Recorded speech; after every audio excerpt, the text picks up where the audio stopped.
Hey, what's up YouTube? So you're here today because I'm doing an unboxing of the TP-LINK 4G LTE router. But just give you a bit of background of why I got this. So in our area, DSL is really bad, or VDSL as we're known here in the UK. And my local telecoms communication provider, they suggested I go the 4G route, and it's amazing for my needs. I live literally in the middle of nowhere.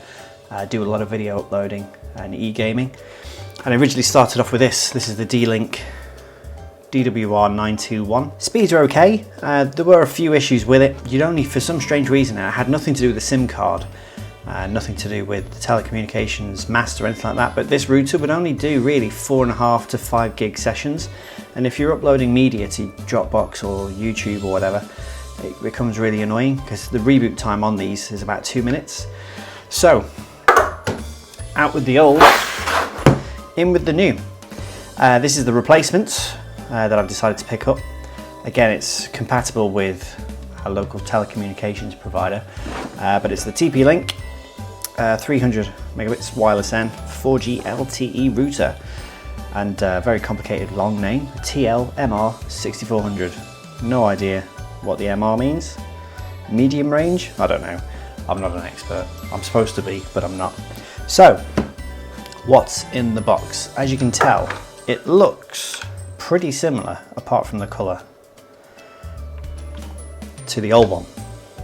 So, let me just take the SIM card out of there. Let's put it to one side. So we have a look at what's actually in the box. So, in here, loads of instructions, and stickers, and what looks like SIM card adapters. So micro SIM and nano SIM, we don't need them. 3-year warranty, some other crap that I'm not going to read, and technical support. So at the back, shiny. So TP-LINK, it looks quite nice. So on the back, 3 LAN ports and a LAN/WAN port. This is if you want to plug DSL in. Power adapter, on-off switch. And it's already been powered on actually. I don't know whether that's from the factory. And then 2 antennas. Antennas are here. It reminds me of a DJI Phantom for some strange reason. I don't know why. Maybe it's because they look a bit bladey. Look a bit like helicopter blades, don't they? You can get external antennas for these, by the way. I tried one, but to be honest, in my area, 4G's signal's quite strong. So it's quite compact, it's quite small.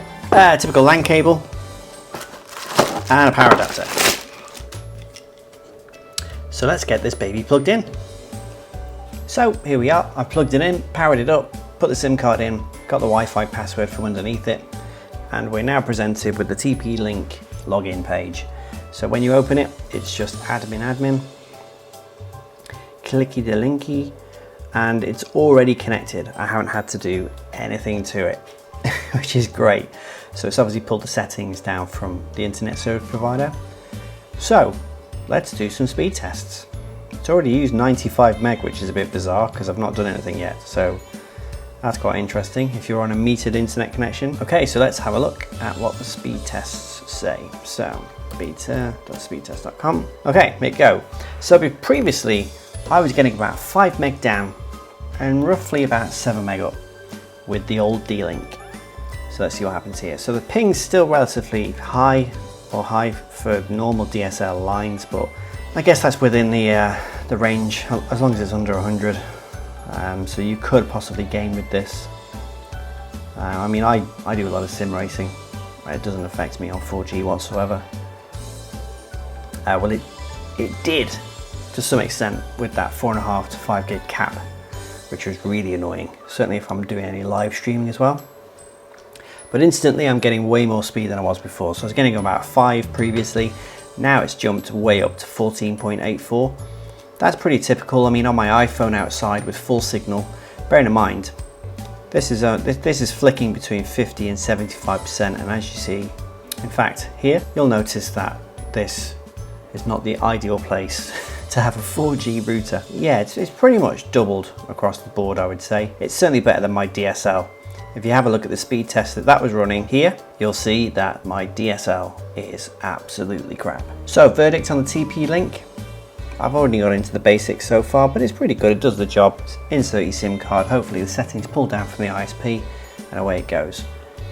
Having a quick look in here, it is on the latest version, although I did spot one thing. My internet service provider stated that this was the latest thing that they could offer for free on their plan, but I do have one small issue. So the hardware version here is MR6400 version 1 and lots of zeros. But if I go on the driver's page, but they've got version 2 here. So they obviously stopped with this router for whatever reason, because if you have a look here, April 5th, 2016, firmware 160322. If I go back to the page, it's on the latest. So for whatever reason, TP-LINK decided to stop with this version and the firmware and build it into version 2. What the differences are, I don't know. But for a 4G LTE router, it's got surprisingly a lot of features. So status page here basically shows you the firmware version. If you're on 3G or 4G, I'm on LTE, which is pretty much 4G. Shows me my IP address and my DNS server. I could probably change these to try and tweak things, so if YouTube is buffering slightly, I could probably change that to maybe Google's DNS, but I don't really feel the need.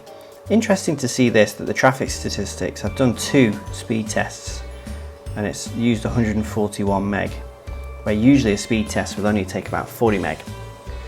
But I mean, the upstream and downstream's not really telling me. I mean, 1K, it's not really a lot, so I'll have to investigate that.